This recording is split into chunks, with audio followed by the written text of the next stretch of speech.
వి gold trusted gold buyers తాకట్టులో ఉన్న బంగారాన్ని విడిపించి ఈ రోజు ఉన్న మార్కెట్ ధరకే కొనబడును. మరిన్ని వివరాలకు సంప్రదించండి 7771077720.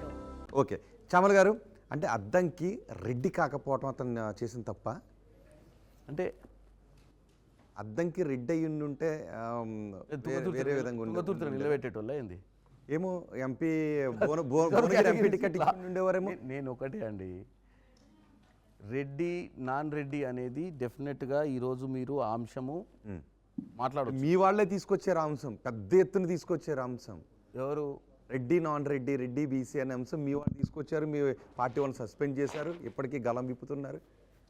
నేను ఒకటే చెప్తున్నా, నా విషయానికి వస్తే ఈరోజు నేను గెలిచిన అంటే నా దగ్గర కూడా భువనగిరి నియోజకవర్గంలో బీసీలకు టికెట్ ఇవ్వాలని రోజు మార్నింగ్ అందరికి రెడ్లకే ఇచ్చిరని చెప్పి చామల కిరణ్ రెడ్డి ఫోటో ఒక సైడ్ పెట్టి మిగతా సైడ్ అన్నీ పెట్టి రోజు కొన్ని ఛానల్స్, యూట్యూబ్ ఛానల్స్ నడిపినాయి. మీరు కూడా చూసే ఉంటారు. అప్పుడు నేను 9% రెడ్లేసే గెలవలే ఓట్లు.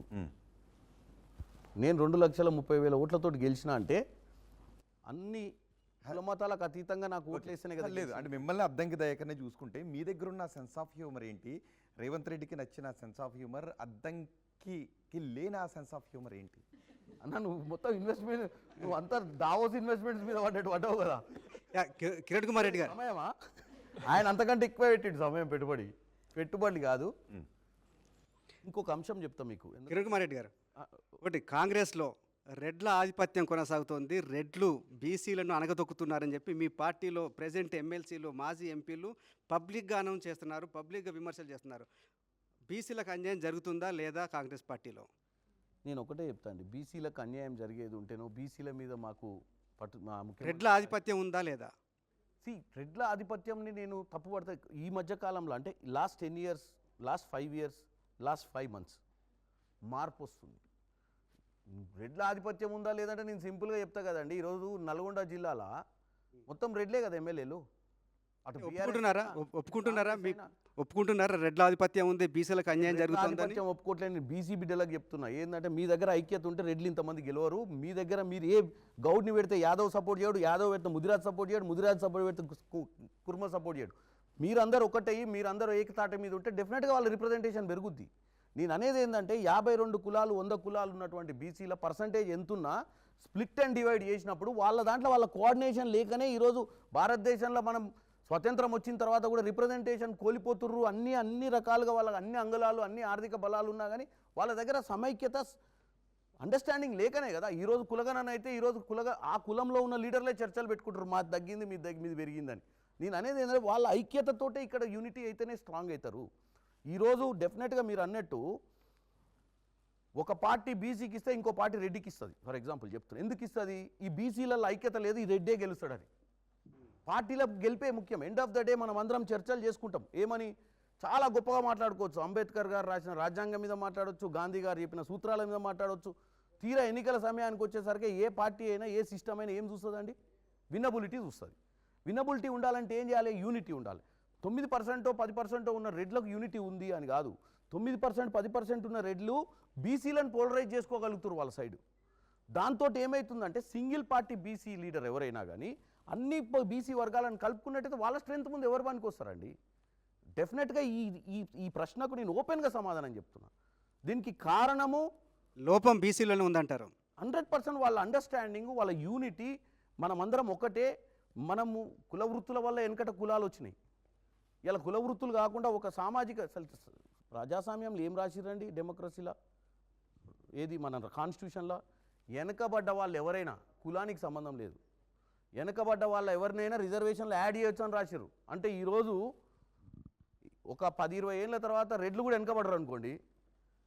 అంబేద్కర్ గారు రాసిన రాజ్యాంగం ఏం లేదు, ఎవరైతే అనగదొక్కబడతారో, ఎవరికైతే ఎలివేషన్ ఉండదో, ఎవరికైతే బతుకు తెరువు కూడా భారమై బతుకుతారో. ఆలోచన ఉందా ఎవరికి?